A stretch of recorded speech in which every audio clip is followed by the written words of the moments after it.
अरे मजनू की छठी औलाद हो, अब तो जरा सुधर जाओ। तू हमारी फिक्र छोड़। तू कैसा है रे? हाँ, कैसा है तू? कैसा है तू? तेरी याद में सूख के काटा हो गया हूँ यार। You know our country is poor country, not very much poor, but यहाँ फूड प्रॉब्लम है, ब्रेकफास्ट प्रॉब्लम है, कैंटीन में उधार का प्रॉब्लम है। Yes my dear finance minister, दाता के नाम पर बजट सैंक्शन कर दे। जेब में सिर्फ 54 बची है। जेब में सिर्फ 54 बची है और चले सूजी को पिक्चर दिखाने, इश्क लड़ाने। इश्क इश्क इश्क। अरे यार, इश्क के नाम से याद आया, पूनम कैसी है, कहाँ है वो? मत पूछ यार, पूनम तो गुस्से से आग बबूला हो गई है, ज्वालामुखी हो गई है, तुझे देखते ही भस्म कर देगी। मतलब के सामने जाने के लिए हिम्मत जुटानी पड़ेगी। बहुत ज्यादा। जो जुटाना है जुटा ले दोस्त, मोहब्बत का तूफान अपनी फुल स्पीड पर इसी तरफ आ रहा है।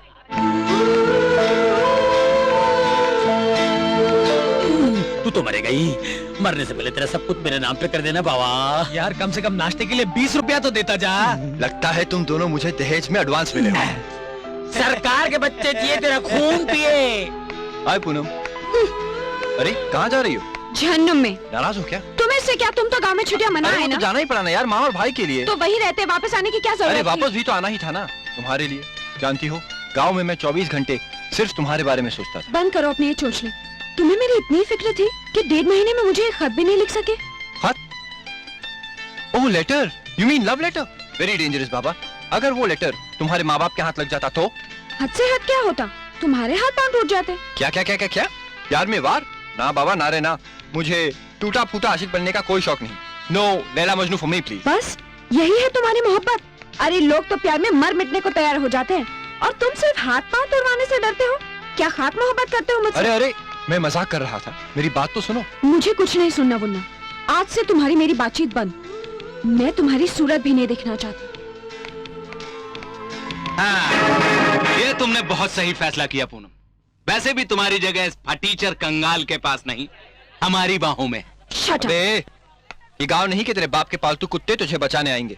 ऐसी पिटाई करूंगा साले कि तू तो क्या, तेरी औलाद भी गंजी पैदा होगी। प्रिंसिपल साहब। Good morning students and welcome back to college. अरे भाई, बेल बजने ही वाली है, डोंट वेस्ट टाइम, अपनी अपनी क्लास में जाओ। और हाँ पूनम, तुम मेरे साथ आओ। इस साल के डांस ट्रूप के बारे में तुमसे कुछ बात करनी है। आओ, कम ऑन। लगता है इस कॉलेज में सभी को कबाब में हड्डी बनने का शौक है। चलो, अब पूनम को कॉलेज के बाद ही मनाना पड़ेगा। नमस्ते मीरा जी। नमस्ते। मंदिर जा रही? जी हाँ। आज भगवान से क्या मांगने का इरादा है? वही जो हमेशा से मांगती आई हूँ, कि बाकी की जिंदगी भी इज्जत से कट जाए। वैसे आजकल के जमाने में मुश्किल काम है। मुश्किल काम तो आप कर रहे हैं बरसों से। ये बताइए कि जिस गांव के लोग अपने बच्चों को मुफ्त स्कूल पढ़ने के लिए नहीं भेजना चाहते, वहां आपको अपने भाई को कॉलेज तक पढ़ाने का ख्याल कैसे आया? दरअसल ये मेरे बाबूजी का सपना था कि हम दोनों भाई खूब पढ़ लिख कर अपने ज्ञान की रोशनी से सारे गांव को उजागर करें। लेकिन अचानक उनका स्वर्गवास हो गया और सारे घर गृहस्थी की जिम्मेदारी मुझ पर आ गई। मैंने सोचा बैल और खेत मेरे हिस्से में ही सही, मैं अर्जुन को पढ़ा लिखा कर बाबूजी का सपना अब भी पूरा कर सकता हूं, और यही मेरी जिंदगी का मकसद बन गया। मंदिर आ गया। मैं भगवान से प्रार्थना करूंगी कि वो आपको आपके मकसद में जरूर कामयाब करें। नमस्ते। नमस्ते।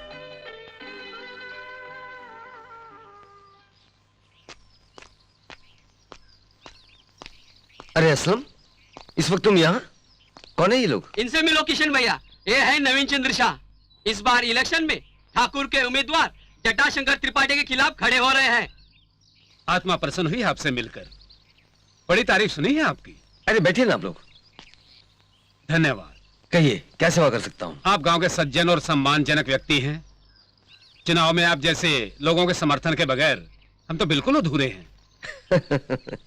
हर नेता पहले यही कहता है और चुनाव पूरा होते ही पहचानने से इनकार करता है। पिछली बार जिस नेता का हमने साथ दिया, उसने मेरा तो क्या, सारे गांव के भरोसे का खून कर दिया और ठाकुर के हाथों जा भी कहा। इसलिए मैंने फैसला कर लिया है कि चुनाव और चुनाव वालों की बातों में मैं नहीं आऊंगा। परंतु अन्याय और अत्याचार के विरोध में खड़ा होना आपका धर्म है, कर्तव्य है। दुख तो यही है कि हम लोग हमेशा अपना कर्तव्य निभाते आए हैं, लेकिन इलेक्शन जीतते ही नेता अपना कर्तव्य भूल जाते हैं। देखिए श्रीमान जी, पांचों उंगलियां एक बराबर नहीं होती। आप हमारा घोषणा पत्र पढ़ लीजिए, फिर जवाब दीजिए। ठीक है, मुझे सोचने के लिए कुछ वक्त दीजिए। जटाशंकर जी, अगर कृष्णा हमारे विरोधियों से जा मिला तो इलेक्शन के दिन हमें गांव वालों के साथ अपनी मनमानी नहीं करने देगा, और यह बात हमारे लिए बहुत ही बड़ी मुसीबत बन सकती है। ठाकुर साहब, हमारी तो ये समझ में नहीं आ रहा कि ये नया अवतार है कौन। आप तो ये कृष्णा से ऐसे घबरा रहे हैं जैसे वो द्वारका जी से सीधे टिकट कटवा के आवा है हमारा पासा पलटने के लिए। बस यूं ही समझिए, कृष्णा उस मशहूर क्रांतिकारी रमन प्रसाद यादव का बेटा है। कौन?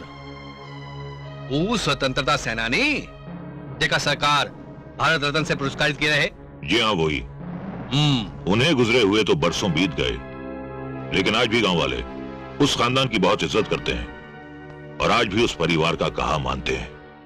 ठाकुर साहब, ये बात जरूरी तो नहीं कि होनहार बाप का बेटा भी होनहार ही हो। वो ससुरा लुच्चा लफंगा बदमाश भी तो हो सकता है कि नहीं? हा? क्या मतलब? मतलब ये ठाकुर साहब कि देवताओं की भी कमजोरियां होती हैं। ये तो सत्र मानव ही है, उसकी कोई ऐसी कमजोरी तो होगी ही जिसका हम फायदा उठा के उसकी नेकनामी को बदनामी में बदल सकते हैं। कोई लत, कोई आदत, कोई औरत। औरत? कृष्णा की ऐसी तो कोई कमजोरी नहीं है जटाशंकर जी, पर बहुत जल्दी बना दी जाएगी। एक बहुत ही खूबसूरत मगर खतरनाक कमजोरी।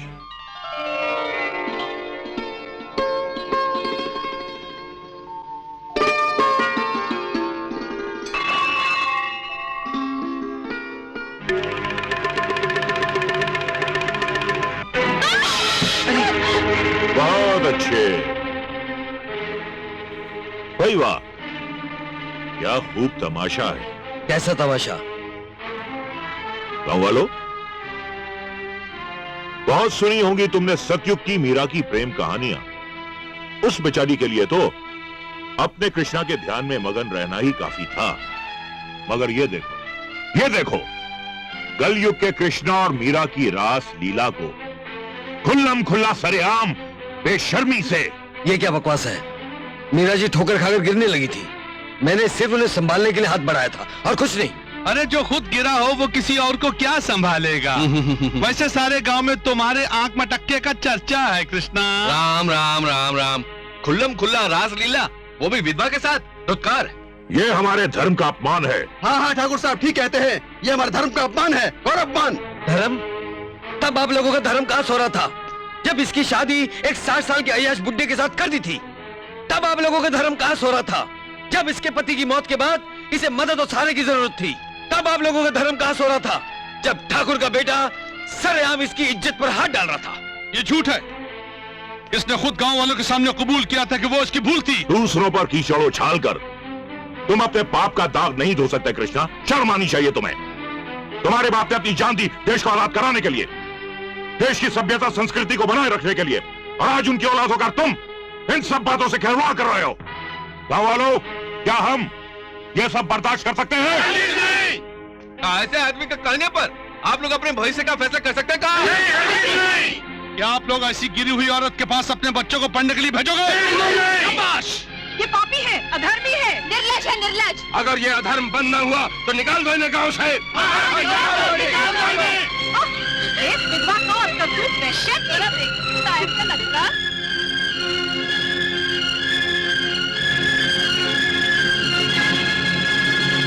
वाह ठाकुर साहब वाह, आपने तो इस देश की जनता की दुखती रग पर हाथ धरा है।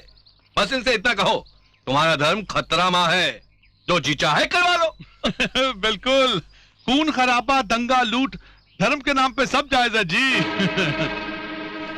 हमें ये सिलसिला यूं ही जारी रखना पड़ेगा जब तक इस बदनामी के डर से हमारे विरोधी खुद कृष्णा को चुनाव के मैदान से बाहर ना फेंक दें। फिर देखना इलेक्शन के दिन हम क्या गुल खिलाते हैं।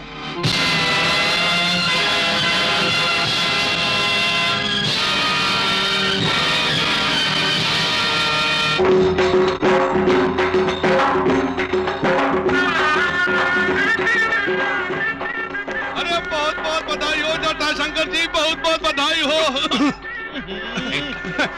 Garland for me, thank you. अरे तुम्हारे लिए नहीं है, ये तो जटाशंकर जी के लिए है। बधाई हो, बधाई हो। धन्यवाद दरोगा जी। अरे ओ लौंडे, दरोगा जी का मुंह मीठा करा। खास मौके के लिए तो खास मिठाई होनी चाहिए। लीजिए उस्मान।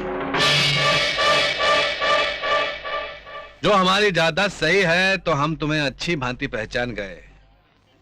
तुम असलम हो ना?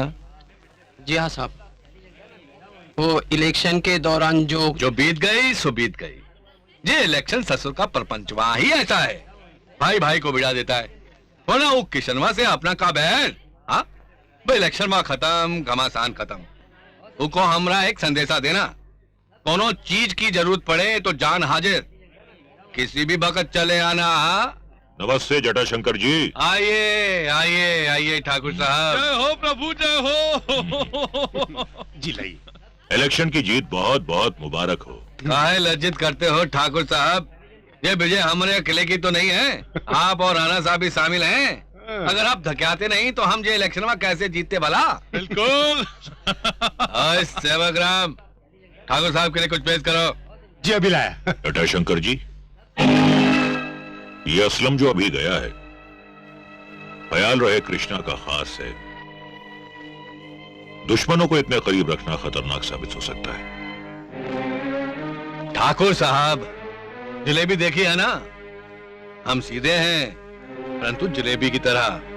हमारी पॉलिसी है, मित्र को तो पास रखो ही रखो, परंतु शत्रु को आंखों के सामने और पास। छोड़िए ये सब, मैं आपको एक खुशखबरी देता हूँ। राजधानी से बुलावा आया है, जानते हैं क्यों? नहीं तो क्यों? अरे देश को आगे ले जाने के लिए। अब हम नई सरकार का मंत्री होऊंगा और जौन दिन शपथ ग्रहण करूंगा उसी दिन सरकार से इंडस्ट्रियल जोनवा के कागज नत्थी करवा लूंगा। बस अब आप तैयारी शुरू कर दो। Yes, him were Garland, now you grab land. ठीक है, हम कल ही से तैयारी शुरू कर देते हैं। ये हुई ना बात।